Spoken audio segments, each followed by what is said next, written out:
Mohon izin, waktu tahun 2020 saya dibaptis. Kebetulan mungkin tadi ada, mohon izin pimpinan kami, Irjen Pol Heri Bertus. Karena saya convert dari Muslim, otomatis administrasi di kepolisian khususnya itu ada persyaratan harus persetujuan dari orang tua atau wali. Karena saya convert dari Muslim ke Katolik, itu ada kontra dalam keluarga kami, dan administrasi kepolisian adalah harus ada izin tersebut, sehingga data saya atau proses perpindahan saya administrasi di kepolisian itu sempat macet, dan itu harus mendapatkan dispensasi. Yang saya tanyakan adalah kritik dan saran saya adalah apakah bisa persyaratan itu, persetujuan orang tua itu dihilangkan atau dihapuskan, karena satu, mengingat kita menjadi anggota kepolisian itu sudah di atas 17 tahun, otomatis umur kita itu sudah dewasa dan berhak memilih agama kepercayaan sesuai masing-masing, itu tercantum di Undang-Undang Dasar 1945. Sekian, terima kasih Romo. Terima kasih. Atas nama Bapak siapa ya?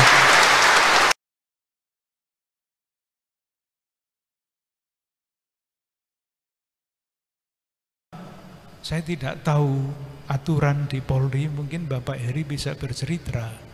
Tetapi kan ketika seseorang sudah dianggap dewasa, dia bebas mengambil keputusan sesuai dengan hati nuraninya. Oleh karena itu, kalau ada aturan yang melawan suara hati, apalagi melawan undang-undang yang mengatakan orang yang mulai usia sekian itu dianggap dewasa. Nah, kalau ada aturan di institusi apapun yang mengatakan seperti itu, pasti salah. Nah, bagaimana bisa dibetulkan, saya tidak tahu. Karena di negara ini banyak aturan yang sebetulnya salah, tetapi diberlakukan begitu saja untuk kepentingan-kepentingan tertentu. Yang sekarang menjadi diskusi besar itu adalah surat edaran Mahkamah Agung melarang pernikahan beda agama. Ini kan melawan hak asasi manusia sebetulnya. Menikah itu adalah hak asasi. Beriman itu adalah hak asasi. Kok menikah beda agama dilarang? Itu kan artinya melawan dua hak asasi. Di dalam gereja Katolik memang tidak tanda petik tidak diizinkan menikah beda agama. Tetapi karena menikah itu adalah hak asasi, dan karena iman itu adalah hak asasi, maka gereja Katolik memberikan dispensasi. Tidak melarang, tetapi memberikan dispensasi. Oleh karena itu, tadi saya katakan, seandainya ada aturan seperti itu dalam lembaga apapun, sebetulnya itu melawan hak asasi manusia. Kalaupun itu di dalam undang-undang, itu melawan hak asasi manusia.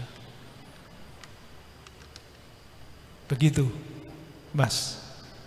Saya akan memohon Romo Kardinal ringkas untuk memberikan gambaran sejarah singkat mengenai keuskupan umat Katolik di lingkungan TNI Polri.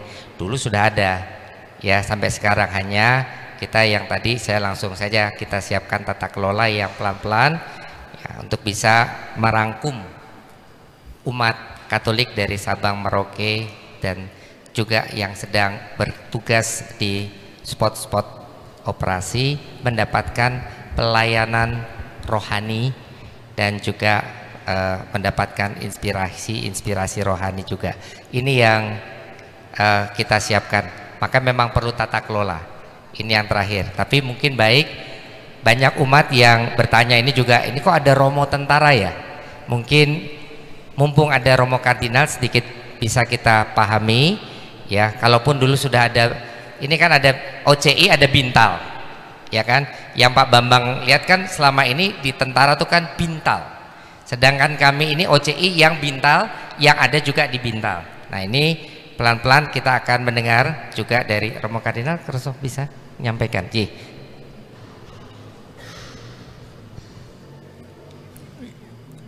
Yang perlu diperhatikan secara praktis, keuskupan untuk umat Katolik di lingkungan TNI dan Polri itu tidak ada di dalam institusi TNI dan Polri, sehingga organisasinya tidak sama dengan organisasi Pintal yang melekat pada institusi TNI dan Polri itu.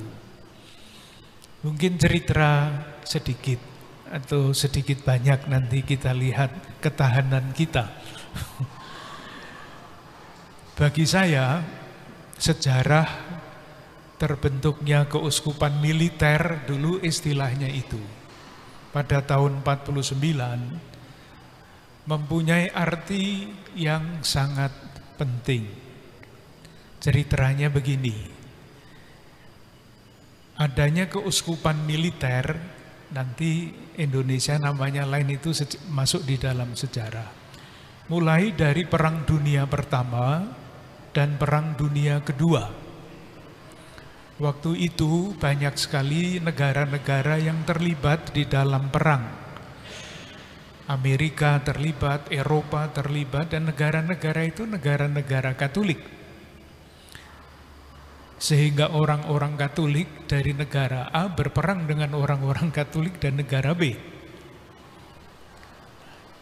Pimpinan Gereja Katolik melihat bahwa yang namanya tentara itu hidup pekerjaan tanggung jawabnya khas, khususnya di dalam situasi perang, khususnya, tidak hanya, tetapi khususnya di dalam situasi perang. Sehingga membutuhkan pendampingan rohani yang khusus.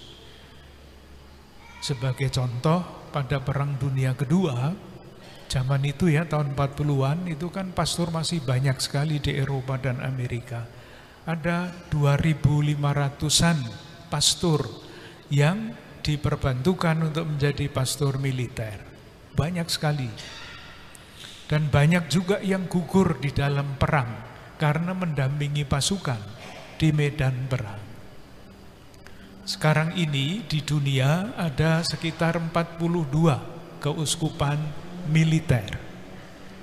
Nah, sejarahnya di Indonesia mulai tahun 49. Waktu itu militer namanya masih Angkatan Perang Republik Indonesia, APRI. Masih di dalam konflik dengan Belanda, sehingga tentara-tentara Indonesia yang masih harus memperjuangkan kemerdekaan membutuhkan perawatan rohani khusus. Oleh karena itu, pada bulan November tahun 49, Sri Sultan Hamengkubuwono ke-9, Menteri Pertahanan pada waktu itu, membuat satu unit perawatan untuk perawatan rohani bagi tentara.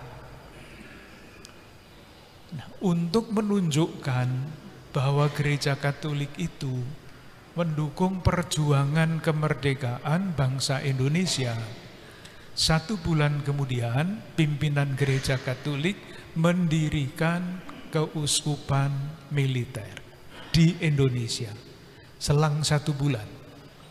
Ini simbolik sekali untuk menunjukkan bahwa Gereja Katolik bahkan pimpinan tertingginya mendukung perjuangan kemerdekaan Indonesia. Dahsyat kan? Itulah sebabnya Vatikan, negara kecil itu, menjadi salah satu negara yang pertama, salah satu bukan nomor 1, salah satu negara yang mengakui kemerdekaan Indonesia. Sehingga pada tahun 47 sudah ada perwakilan Vatikan di Jakarta. Demikian juga sudah ada perwakilan Indonesia di Vatikan, yang sekarang namanya Kedutaan Besar Vatikan di Indonesia dan Kedutaan Besar Indonesia di Vatikan. Nanti kalau itu diteruskan detail ceritanya jadi panjang. Nah, Keuskupan militer sudah didirikan di sini. Dulu ketika masih ada pangkat tituler, mudah memasukkan romo-romo itu ke dalam institusi TNI dan Polri. Saya kira Panca Arga Magelang ini terkenal dengan kehadiran romo-romo seperti itu. Ada Romo Cipto Prawoto, tapi kan tidak di sini romo. Ada Romo Noto, siapa itu ya? Noto Kusumo, Romo Marti Suwikyo, itu semua pastor-pastor yang masuk di dalam institusi TNI sebagai pastor tituler, dengan pangkat tituler. Jadi tiba-tiba masuk sudah letnan kolonel, kan tidak bisa, kalau di tentara kan tidak bisa romo ya. Itu harus ikut latihan macam-macam dulu. Itu sampai tangannya lepuh-lepuh itu, romo itu ikut latihan tentara. Nah, ketika pangkat tituler itu tidak ada lagi, Bapak Kardinal Julius mencari jalan bagaimana caranya supaya gereja bisa hadir di dalam institusi, karena keuskupannya sudah ada, tetapi di luar institusi TNI dan Polri. Maka diutuslah 4 orang romo sebagai PNS, pegawai negeri sipil. Angkatan Laut, Udara, Darat, Kepolisian. 4, karena pegawai negeri sipil rupanya lebih mudah. Semuanya masuk, sekarang semua sudah pensiun. Tetapi sebagai pegawai negeri sipil di lingkungan institusi TNI dan Polri rupanya tidak bisa berperan banyak. Oleh karena itu, waktu itu hubungan antara Bapak Kardinal Julius dengan Panglima ABRI, Bapak Tri Sutrisno, itu begitu baik sehingga ada tanda petik perjanjian. Tetapi dokumennya tidak ada sampai sekarang. Intinya TNI minta supaya imam, bukan katekis militer tetapi imam, masuk di dalam lembaga pendidikan Angkatan Udara, Darat, Laut, dan Kepolisian. Maka dipilihlah 4 orang imam yang tidak ingin jadi tentara dan tidak ingin jadi polisi, tapi inginnya jadi pastor. Tetapi karena taat kepada pimpinan, maka diutuslah 4 untuk ikut tes. Dari 4 yang lulus 2. 1 angkatan udara, ini angkatan pertama, Romo Yaspintoro. 1 angkatan darat, dulu di sini, sekarang entah di mana, tidak tahu. Lalu yang angkatan laut dan kepolisian itu tidak lolos. Maka 2 orang masuk, yang 1 meninggalkan imamatnya, yang 1 Romo Bintoro yang dengan tekun selama sejak tahun 97 sampai sekarang itu sudah 20 sekian tahun menekuni perutusan, 22 tahun di Akademi Angkatan Udara, sesudah itu dipindah ke Mabes TNI, sekarang ada di Markas Besar TNI Angkatan Udara, dengan setia menjalankan perutusan itu.